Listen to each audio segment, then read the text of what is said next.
ভারতের স্বাধীনতা নিয়ে এমন বেশ কিছু তথ্য রয়েছে যেগুলি অনেকেরই কাছে অজানা।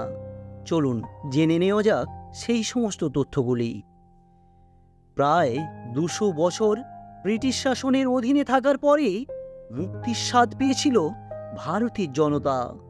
নীল আকাশে উড়েছিল তেরঙ্গা পতাকা।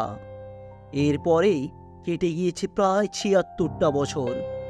আগামী ১৫ই আগস্ট ফের দেশ জুড়ে পালিত হবে স্বাধীনতা দিবস। চলুন জেনে নেওয়া যাক সেই স্বাধীনতার আড়ালে ইতিহাসগুলি।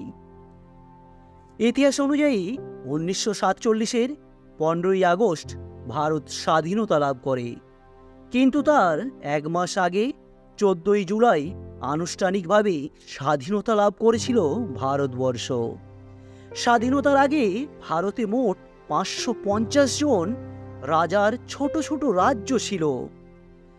সেই রাজ্যগুলিকে একত্রিত করতে প্রথম পদক্ষেপ গ্রহণ করেন সর্দার বল্লভভাই প্যাটেল।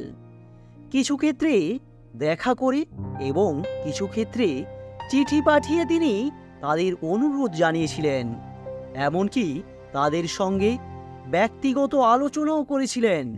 অবশেষে তারা প্রত্যেকেই ভারতের সঙ্গে যুক্ত হতে রাজি হয়েছিলেন।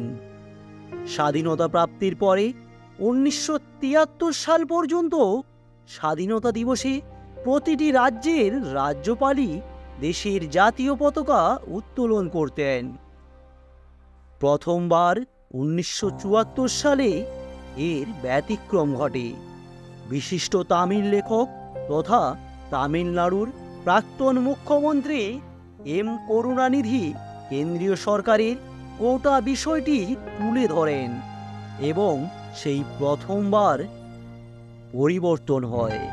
এম করুণানিধি হলেন প্রথম মুখ্যমন্ত্রী যিনি স্বাধীনতা দিবসে ভারতের জাতীয় পতাকা উত্তোলন করেছিলেন।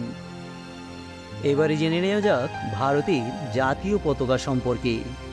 ভারতের জাতীয় পতাকার নকশা কিন্তু কখনোই এমনটা ছিল না।